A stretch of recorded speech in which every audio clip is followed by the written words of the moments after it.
And ఇది ఇవాళ ఏదో ట్రంప్ గారు చేసింది కాదు, జనరల్ వెస్లీ క్లార్క్ అని 2007లో చెప్పాడు ఆయన ఇరాన్ గురించి. అది ఇవాళ నిజమైంది అంతే.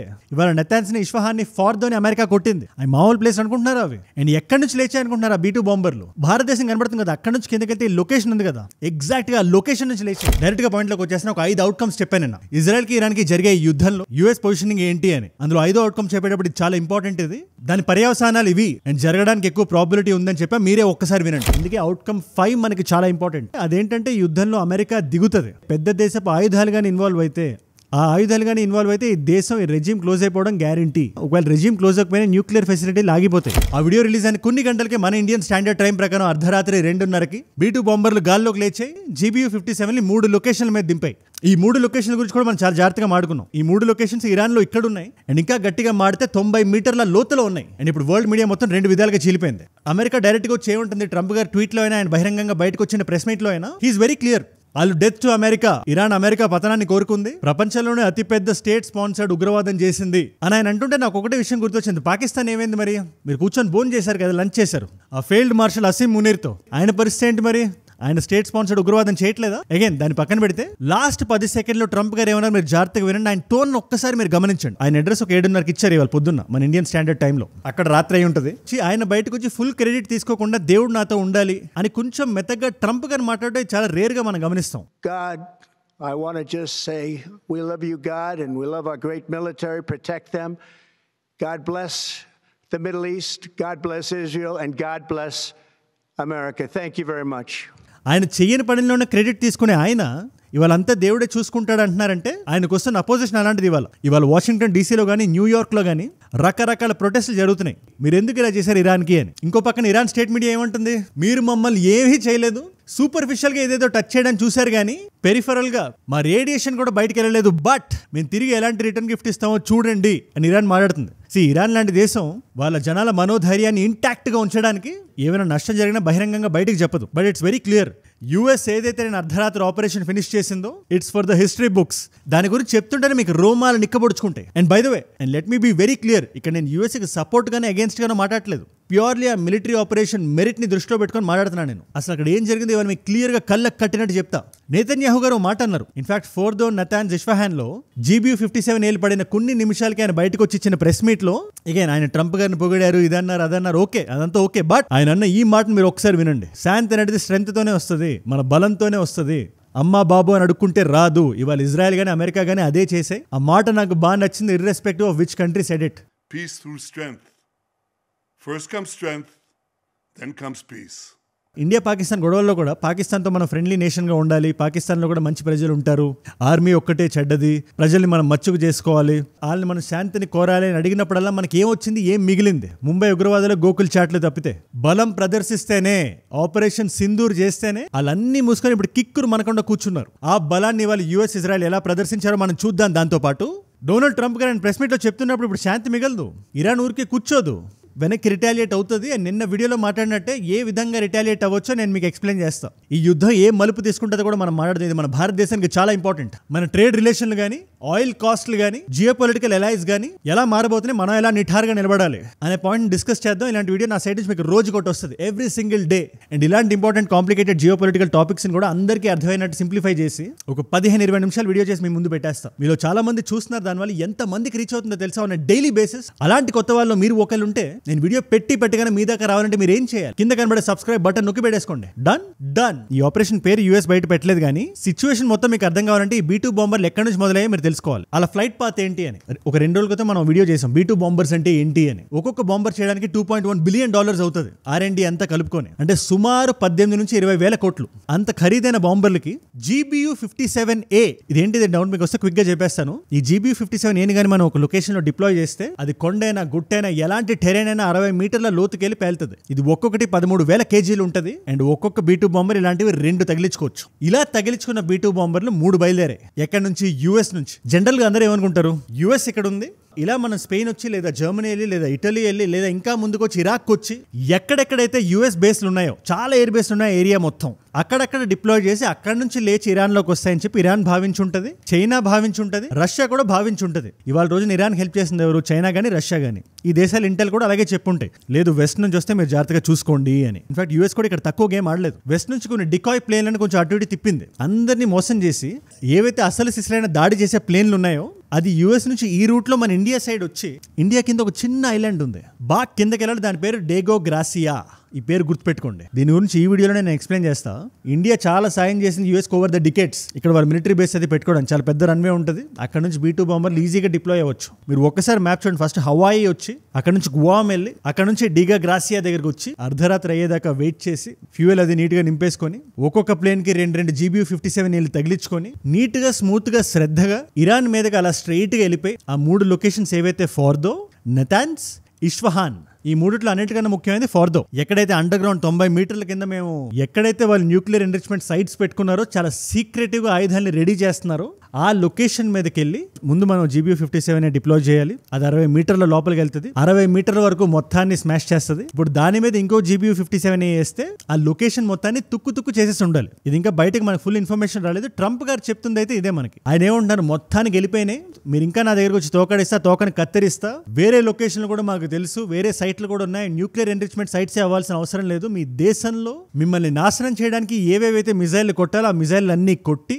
దెబ్బకి రెజ్యూమ్ చేంజ్ చేస్తాం, జాగ్రత్తగా ఉండండి అనే మీనింగ్ వచ్చినట్టు ఆయన మాట్లాడుతున్నారు. Remember, there are many targets left. But if peace does not come quickly, we will go after those other targets with precision, speed and skill. Netanyahu గారు అయితే కాలర్ ఇట్లా ఎగరేస్తున్నారు. అండ్ వేరే లొకేషన్, ఈ నెతాన్స్ అయినా ఈ ఇస్ఫహాన్ అయినా అవే B-2 బాంబర్లు వెళ్ళి అవే GBU-57 కొట్టి నీట్ గా వెనక్కి వచ్చేసాయి. ఇప్పుడు ఒక సగటు వ్యక్తికి వచ్చే డౌట్స్ కొన్ని ఉంటాయి, ఎలా తిరిగేస్తున్నాయి B-2 బాంబర్లు, సగం గ్లోబ్ తిరిగి ఎట్లా వచ్చేవి, ఇంత స్మూత్ గా ఎట్లా ఫినిష్ చేసాయంటే దట్ ఈస్ ట్రూ.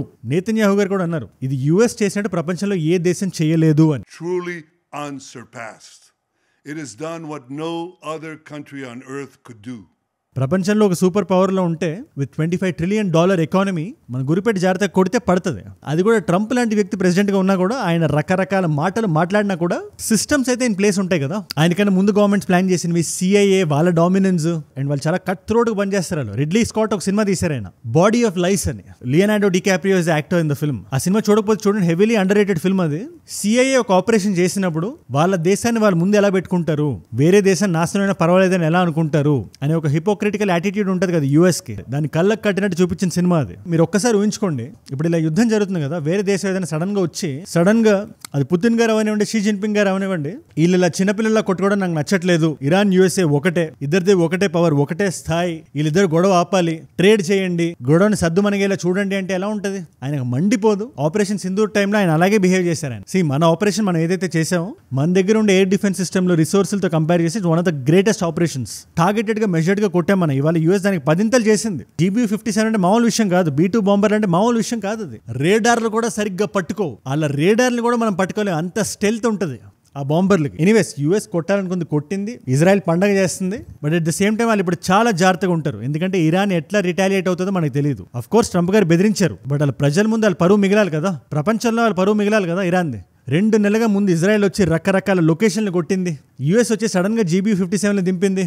అరే మీది ఒక సావరెన్ నేషన్ అయినా అడుగుతారు కదా వేరే దేశాలు. అండ్ ఇరాన్ యొక్క ట్రాక్ రికార్డ్ కూడా మనకు తెలుసు. ఇజ్రాయెల్ కొట్టిన ప్రతిసారి కొన్ని గంటల వ్యవధిలో రియాక్ట్ అయింది. ఇన్ఫాక్ట్ నేను వీడియో చేసి రిలీజ్ చేసే టైం లోపల ఇరాన్ రిటాలియేషన్ ఉండొచ్చు, ఉంటే నాకు కింద కామెంట్స్ లో రాయండి. బట్ నేను చెప్పాలనుకున్న పాయింట్ ఏంటంటే ఇరాన్కి 2 దారులు ఉన్నాయి ప్రస్తుతానికి. ఒకటి యుఎస్ మీద కోపంతో యుఎస్ ఎయిర్ బేస్లు ఏవేవైతే ఉన్నాయో వాటిలన్నింటినీ కొట్టడం. మిడిల్ ఈస్ట్ నిండా ఉన్నాయి, వాటికి కొదవే లేదు. యుఎస్ ట్రూపులు మనకి ఎక్కడ పడితే అక్కడ కనబడతానే ఉంటారు. అది ఇరాక్ లో అవనివ్వండి, బహ్రెయిన్ లో అవనివ్వండి, అసాద్ పారిపోయిన తర్వాత సిరియాలో అవనివ్వండి, పోనీ కొంచెం ఇటు వస్తే స్పెయిన్ లో అవనివ్వండి, ఇటలీలో అవనివ్వండి, ఇవన్నీ ఇరాన్కి దగ్గరలోనే ఉన్నాయి. వాటిని కొట్టే ప్రయత్నం చేస్తుంది immediately, at least for media win. వాళ్ళు న్యూస్ పేపర్లు ఏదో కొట్టాలి కదా, IRGC పరువు మిగలాలి కదా, రివల్యూషనరీ గార్డ్స్ అని వాళ్ళ డిఫెన్స్ సిస్టమ్ అది. మా వాళ్ళు ఇది చేశారని చెప్పుకోవాలంటే ఇదర్ దీన్నైనా కొట్టాలి లేదా స్ట్రైట్ ఆఫ్ హార్మూజ్ అని ఉంది ఒకటి. దీని గురించి మనం క్లియర్ గా మాట్లాడుకున్నాం కూడా. మనకి యునైటెడ్ అరబ్ ఎమిరేట్స్ ఉంది కదా, దాని పైన ఇరాన్ కి కింద ఈ చిన్న సందు చూడండి. ప్రపంచంలో జరిగే ఆయిల్ ట్రేడ్ కార్గోలు ఈ సందు నుంచే వెళ్తాయి. ఆ సందు మీద కంట్రోల్ ఇరాన్ నేవీకి ఉంది. ఇవాళ వాళ్ళు డిసైడ్ అయ్యి దాన్ని బ్లాక్ చేస్తే ప్రపంచం షేక్ అవుతుంది. ఒక బ్యారెల్ ఆయిల్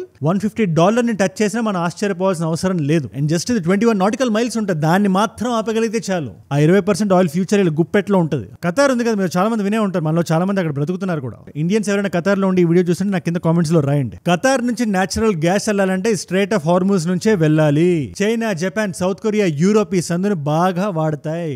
మనలాంటి న్యూట్రల్ గా ఉండే దేశాలకు కూడా ఈ షాక్ తగులుతుంది. దెబ్బకి మన ఆయిల్ ఖర్చు పెరిగిపోతుంది. మన మీద, మన నెత్తి మీద ట్యాక్స్ పడుతుంది. ఇది చేసే అవకాశం కూడా ఉంది ఇరాన్. అఫ్ కోర్స్ దీన్ని యూఎస్ యాక్ట్ ఆఫ్ వార్ కింద పరిగణించి ఇంకా బలంగా దాడి చేయొచ్చు. But this is a possibility.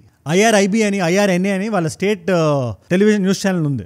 అందులో కూడా దీనికి హింట్ ఇస్తున్నారు వాళ్ళు. లేదు, ఈ యుద్ధాన్ని మీరు మొదలు పెట్టారు, మేము ముగిస్తామని. ఎందుకంటే ఇరాన్ పర్స్పెక్టివ్ లో వాళ్ళ జనాలకి ఏం చెప్తున్నారు, మేము ఏమైనా చేసామా, న్యూక్లియర్ ఆయుధాలు మేము చేస్తున్నామా లేదా కూడా ఎవరికి చెప్పట్లేదు, మేము దాన్ని ఎవరి మీద వదలలేదు, యుద్ధం మేము ఇనిషియేట్ చేయలేదు, ఇజ్రాయెల్కి దోలెక్కి మమ్మల్ని గెలికింది, దానికి అమెరికా తోడుగా ఉంది, సో మీరు మొదలుపెట్టిన యుద్ధాన్ని మేము ముగిస్తాం అని ఒక పక్క వార్నింగ్ ఇస్తే ఇంకో పక్క జనాల్లో ఆత్మస్థైర్యాన్ని నింపుతుంది. At the same time Iran ఇథాస్ లో అమెరికా పట్ల హేట్ ఏదైతే ఉందో, ఆ ద్వేషం ఏదైతే ఉందో అది మనందరికీ కళ్ళకు కట్టినట్టు తెలుస్తూనే ఉంటది కదా. అమెరికా చచ్చిపోవాలి, అమెరికా అంటే ఏంటి దాని అర్థం?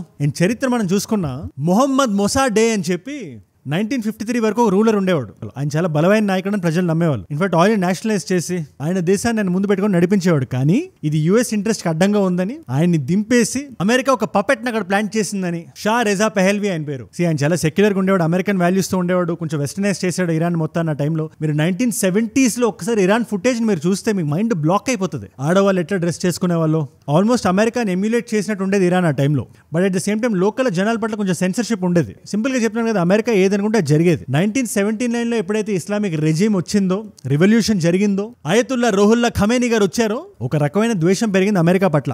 దాన్ని చూసి అమెరికా చాలా జాగ్రత్తగా ఉంటుంది ఇరాన్ని దృష్టిలో పెట్టుకొని. కొంతమందిని, చాలా మంది అమెరికన్ డిప్లొమాట్స్ ఆ టైంలో హాస్టేజ్ కూడా పెట్టుకున్నారు చాలా రోజుల పాటు. ఈ CIA ఒక కెనేడియన్ ఫిల్మ్ క్రూలో వెళ్ళి ఆయన బయటికి తీసుకొచ్చారు. దీని మీద ఒక సినిమా కూడా ఉంది, బెన్ అఫ్లెక్ చేశారు ఆయన సినిమా. దాని పేరు ఎగ్జాక్ట్ గా గుర్తురాట్లేదు, దానికి ఆస్కర్ కూడా వచ్చినట్టుంది. నాకు పేరు తెలిస్తే కింద రాయండి, టక్కని గుర్తురావు పేర్లు. ఇంకా అక్కడ నుంచి మనకు తెలిసిందే కదా, ఈ ప్రాక్సీ వార్లు, ఇండైరెక్ట్ దాడులు, ఇవన్నీ ఖచ్చితంగా ఉన్నాయి. అండ్ ఇప్పుడు ఇంకా డైరెక్ట్ గా అమెరికా కూడా దూకేసింది, లేదు మేము దిగాల్సిందే ఈ టైంలోనే. దానికి కూడా ఒక ఇంట్రెస్టింగ్ ఇన్సైట్ ఉంది నాది ఒకటి.